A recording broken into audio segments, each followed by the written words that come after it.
Get that filthy kid away from my house." The guard's voice cut through the quiet evening like a blade. A boy, barefoot and trembling, stood frozen on the mansion steps, clutching his only treasure, his music. To the billionaire's staff, he was nothing but trash on the sidewalk. But what they didn't know was this boy carried something far more powerful than money. In just minutes, his dance would uncover a truth no fortune could hide. Tell us in comments, what would you do if it were you? Before we begin, hit subscribe. It's appreciated. The city's wealthiest family lived in a mansion that seemed untouchable, a fortress of glass and marble where the world's problems couldn't reach. Inside, the billionaire's young daughter spent her days in silence, her body paralyzed after a tragic accident. Doctors had tried, specialists had flown in, but nothing could bring back her laughter or her ability to move. She watched the world through a window, her eyes heavy with a sadness no child should carry. Outside those gates, life couldn't have been more different. On cracked sidewalks and in alleys where the lights barely worked, a homeless boy tried to survive one day at a time. He had no family, no safety, and no home, just an old pair of shoes and a passion that kept him alive, dancing. When the streets turned cruel and hunger gnawed at him, he turned to rhythm. His movements were raw, imperfect, but they told stories his voice couldn't. Every night, he practiced under the flickering street lamps, hoping that one day someone might notice, not for pity, but for the art beating inside him. He never imagined that his path would cross with the powerful, the wealthy, and the proud. But fate has a way of placing the forgotten right where they're needed most. One evening, as the billionaire's car rolled past, his daughter saw something from her window. A figure moving with fire, bending and breaking with music only he could hear. For the first time in months, her eyes lit up. She wanted more. But to her father's guards and staff, this boy wasn't a performer. He was a nuisance, someone to be pushed away, someone who didn't belong. What would you do if you were this boy, standing outside a world built to keep you out? While holding on to the one gift that could open doors no key could? The next day, the boy returned to the mansion gates, clutching his old sneakers, determined to bring light to the girl who had watched him from the window. He didn't know her name, didn't know her story, but he knew the look in her eyes. It was the same emptiness he had felt for years. That connection was enough to push him past the stares, the whispers, and the cold rejection he had grown used to. But the guards noticed immediately. "Didn't we tell you to stay away?" Their voices carried authority, dripping with disdain. To them, his presence was a stain on the polished marble drive. They shoved him back toward the sidewalk, warning that next time the police would be called. The boy's chest tightened, not with fear, but with something sharper, anger mixed with heartbreak. He wasn't begging. He wasn't stealing. All he wanted was to dance. That night, when the mansion's lights dimmed, he found his stage on the other side of the iron gates. His feet hit the pavement with force, each move sharper, louder, stronger than before.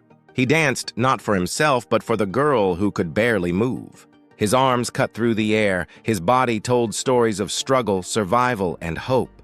And in her window, a faint shadow moved. The girl's hand twitched. Inside, whispers began. Nurses noticed. Even the billionaire saw her eyes following the boy's every move. For the first time in years, his daughter's lips parted into a smile. But instead of joy, the father's face twisted with pride and prejudice. How could a boy like that, ragged, poor, homeless, do what the best doctors in the world could not? To him, the boy wasn't a miracle.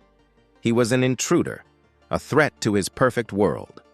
The billionaire ordered his men to drive the boy away for good.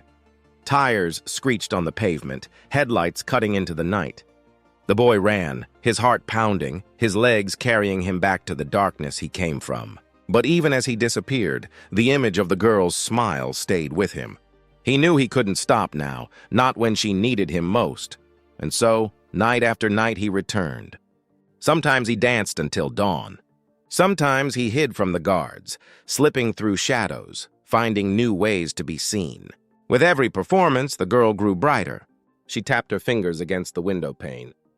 She blinked faster, following every movement as if her body was learning to feel again. Yet tension grew. The staff whispered of calling the authorities, of removing him for good. The billionaire's pride turned into fury. His fortune, his power, all being undermined by a boy with nothing but music in his soul. He didn't see healing. He saw humiliation. And so he decided to end it, once and for all. The boy had no idea that his next dance would put him face to face, not just with the guards, but with the man who owned everything and could take everything from him. The mansion gates flew open, and this time it wasn't just the guards waiting. The billionaire himself stood at the top of the marble steps, his face cold, his voice sharp. "Enough! I don't want to see you here again." The boy froze, his body trembling, but not from fear, from rage. He had been invisible his whole life, pushed aside, silenced. But now he was standing in front of the man who had everything, refusing to bow. The guards grabbed his arms, shoving him down hard against the pavement. Gravel cut his skin, but he refused to cry out. His eyes stayed locked on the window above, where the girl watched, her hand pressed desperately against the glass. Her lips moved, but no sound came. She wanted him to fight, to keep going, to not give up. The billionaire's words cut deeper than any wound. "Trash like you doesn't belong here. My daughter doesn't need a street rat for entertainment." The boy's heart sank, but then something happened. The girl slammed her hand against the window, once, twice. Her body shook. For the first time in years, she moved. The staff gasped. Her eyes weren't empty anymore. They were alive, burning with determination. The boy struggled against the guards, but even pinned down, he began to dance, his body twisting, his feet pounding the ground in defiance. Every move was a scream, a plea, a prayer. He wasn't asking for money or shelter or approval. He was fighting for her, for the proof that love, art, and connection were stronger than walls, wealth, or prejudice. The billionaire's expression faltered.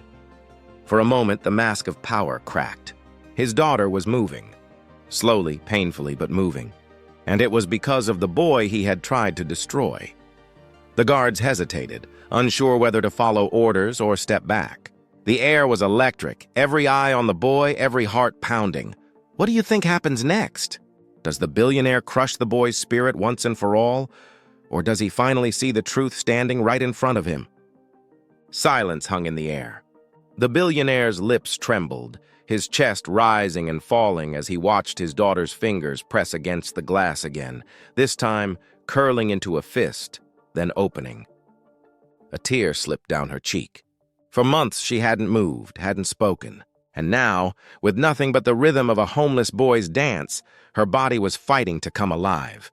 The guards released their grip, stepping back as if stunned. The boy stood tall, his clothes torn, blood on his arms, but his spirit unbroken. He looked at the billionaire not with anger, but with a quiet strength. He had no words, but he didn't need them. His movements had said everything. The father's pride collapsed beneath the weight of truth. All his money, his power, his doctors, his world of control, none of it had reached his daughter the way this boy had. What he once saw as humiliation now revealed itself as hope. Slowly, painfully, the man walked down the steps. He didn't know how to ask forgiveness. He didn't know how to bridge the distance between his wealth and the boy's poverty. But he knew one thing. His daughter's life had changed because of him. And so, for the first time, the gates opened, not to push the boy away, but to let him in. The boy never sought riches. All he wanted was to share his gift, to be seen, to heal. But in giving what little he had, he transformed not just a child's world, but an empire built on walls and pride. This story is more than one boy, one family, one moment. It's a reminder that worth is not measured by wealth, that healing can come from the most unexpected places, and that racism, pride, and prejudice only blind us to the miracles standing right before our eyes. So the question remains, how many gifts, how many lives are we overlooking because of the walls we build between each other? Tell us in the comments what you think. Show some love with a like and subscribe to stay inspired.